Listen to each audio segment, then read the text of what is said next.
Attention, everyone! You are here to learn about multiplying terms. But I need to give you a warning. Don't confuse multiplying terms with adding terms. They're not the same. They look different, and they are solved differently. Let us get it right from the start. Are you ready? To master multiplying terms, there are two key things you need to understand. Once you've got them down, multiplying terms will be a breeze. First thing to learn. When we multiply terms, numbers are multiplied by each other, and pronumerals, or in other word letters, are multiplied by the same pronumerals. You can't mix anything up. Let's look at some examples. In this example, we multiply 2 by 3, which is 6. Then we multiply b by b and c by c. So we multiply the numbers together and each pronumeral by the same pronumeral. No mixing allowed. Another one.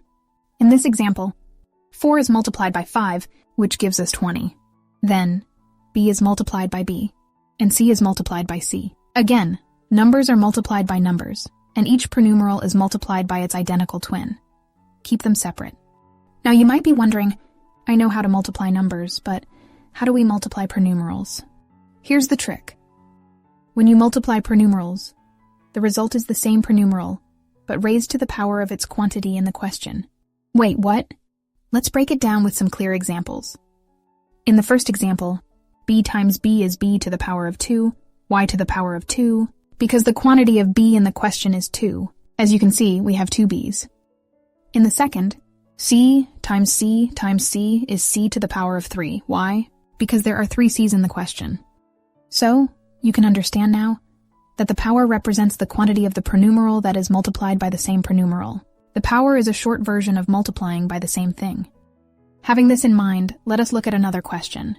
We have b, which already has a power of 2, and it is multiplied by another b, which has a power of 3. Easy. The first b, which has a power of 2, can be broken down to b times b, and the second one can be broken down to b times b times b. So in total, we have 5 b's multiplied by each other. This can be written as b to the power of 5. Last one. B to the power of 5 times b times b. B to the power of 5 is 5 b's multiplied by each other. Then they get multiplied by 2 more b's. This means, in this question, we have 7 b's multiplied by each other. So the answer is b to the power of 7. So the product of pronumeral multiplication is always the pronumeral, raised to the power of its quantity. See? It's easier than it sounds. Now let's mix things up.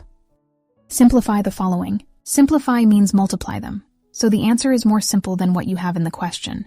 5b times 2c. 5 times 2 is 10. Then b and c can't be multiplied, because they are different pronumerals. So we just put them next to each other.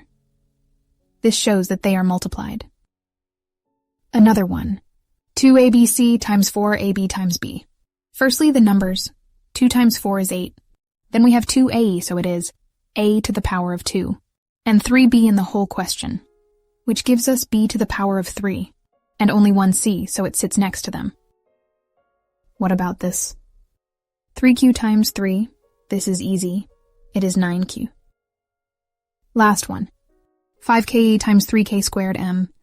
5 times 3 is 15, and we have 1k multiplied by k squared, so in total there are 3k multiplied by each other. And 1m. Now pause the video and answer these questions, then check your answer.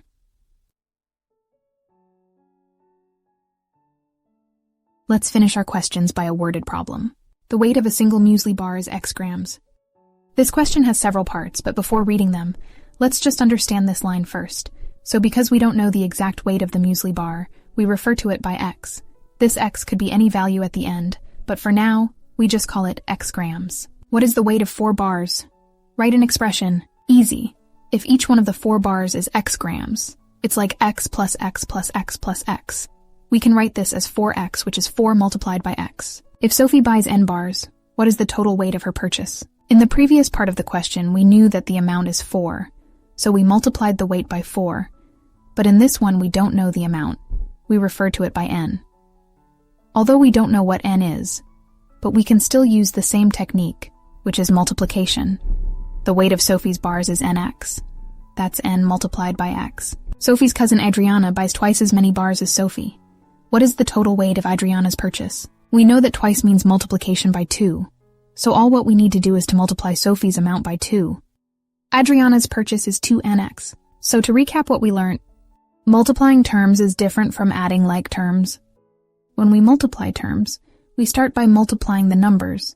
Then we multiply the pronumerals one type at a time. Pronumerals can only be multiplied by the same type of pronumeral. The outcome of the multiplication is the pronumeral raised to the power of its quantity in the whole question. Great job, everyone!